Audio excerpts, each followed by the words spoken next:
So, welcome everyone to another episode of Abandonment Issues.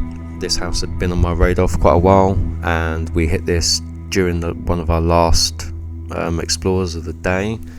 So it was relatively dark by the time we'd looked around and began recording and photographing. One of my cameras didn't pick up any audio for some reason, so here I am doing yet again another voiceover on an abandoned property. So yeah, inside it's pretty treacherous. A lot of the building has actually collapsed, so only certain parts of it are accessible. And yeah, I kind of wish that I climbed up and went into the other rooms really and just had a proper nose around. But it being so dark, yeah, it just wasn't something I was really going to risk. So anyway, you're about to see some photographs I took, which were all light painted, so enjoy.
So as you can probably tell, it is really pitch black in there. Just going up the stairs, a few stairs had literally sunk into each other, just on the very bend, which was rather treacherous in itself. I checked out the cellar. Obviously there was nothing really in the cellar other than cups, plates, vases, etc, etc. The bedroom that you have seen in photographs and possibly in video by now, the whole floor had sunk completely in, which wasn't worth the risk of me just walking into that room properly and photographing it. So I can see why most explorers had photographed the bed from the doorway. The whole place is just a wreck really. There was a sign up saying treacherous, asbestos, the floors had caved in. You can just kind of imagine what this place was like, in its heyday before the decay set in. So anyway, finding information on this building or this house is a lot harder than what it seems, and a few YouTubers have obviously documented it in better lighting conditions than what I tried. But yeah, so I'm gonna put together some of the history of what I managed to find out from other videos and other little bits and pieces online, and then I can tell you about it. So yeah, bear with me while I try and put together some of the history for you guys. So the home is believed to be the resident of an executioner, the town executioner, nicknamed Evans the Hangman. As you can tell, there's a lot of taxidermy and stuff about the place, and most of it came from Buckinghamshire. Mr. Evans was born in 1816 as the son of a successful lawyer. He inherited so much money he was able to live comfortably without ever working. But just like his mother, he was fascinated with executions and worked purely for the love of the job. So this guy comes across as a bit weird already. So allegedly he lived in this house with his daughter and was very protective and possessive over her. He kept her locked up in a room most of her life with no windows or a light. The little time that she was able to go out, she would secretly meet up with an unknown young man from the same village, and obviously they fell in love, like the perfect love story, right? The Hangman eventually learned of this romance, and in a jealous rage he beat his daughter almost to death. When she recovered, she somehow escaped the house and eloped with the young man. They eventually told the story of what the father was doing, which led to Hangman Evans tying his last noose in his own parlour room and killing himself. Now I'm unsure what room that was in, but I'm sure we probably entered it. So many of you have probably seen this location scattered across YouTube, especially if you're watching this video and you're a lover of abandoned places. a lot of the taxidermy and weaponry that was in here, like spears, knives, daggers. I think there was either an alligator or a crocodile. I couldn't really tell in the previous videos I'd watched. Had all been stolen. Paintings ripped off the walls, especially on the staircase. Yeah, a lot of stuff has just been trashed and removed, which kind of takes away a bit of the innocence of what the house looked like. I mean, now it just looks like it's been targeted by thieves and vandals a lot. So yeah, that kind of puts a downer on the actual Explorer itself. But regardless, you can kind of make something out of anything if you're good at it. Obviously my video just shows how pitch black the place is, but hopefully my photographs shed a bit more light into the darkness of this place. I really don't have much to say about this location, other than the fact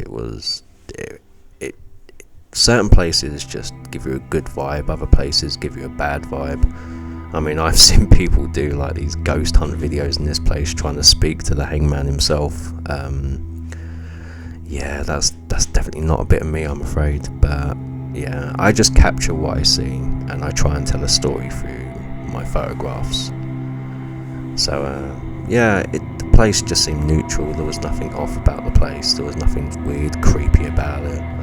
In fact, I've gone into more treacherous places in darkness than this house. But yeah, as I've recently started getting back into urban exploration, yeah, you know, you gotta have your wits about you when you do places like this, especially as dangerous as they are. So anyway, you're about to see some more photographs of downstairs, so enjoy those.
So in this part of the video, it's an absolute mess. I'm trying to light paint the room up that has completely collapsed.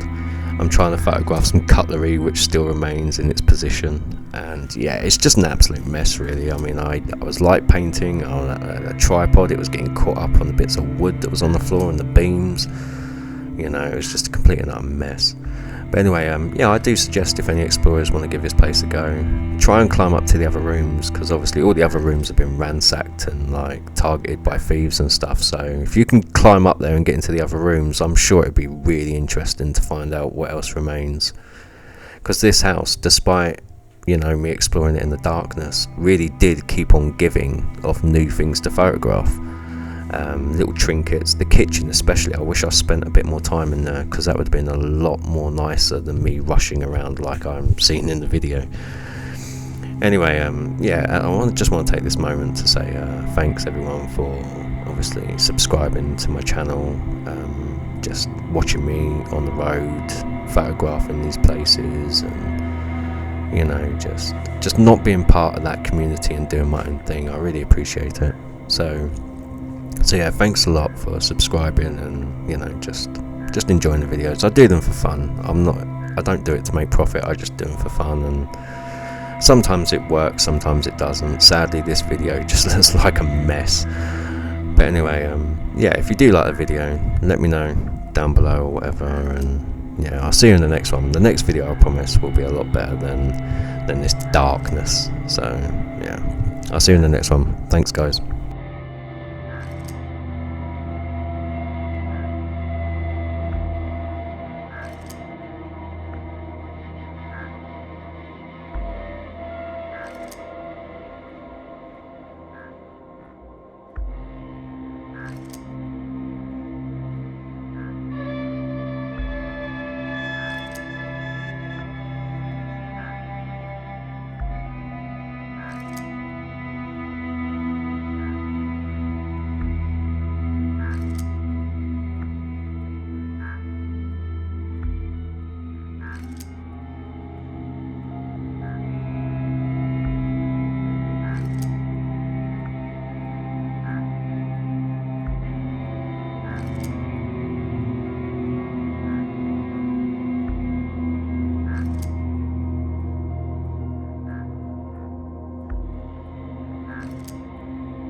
everyone.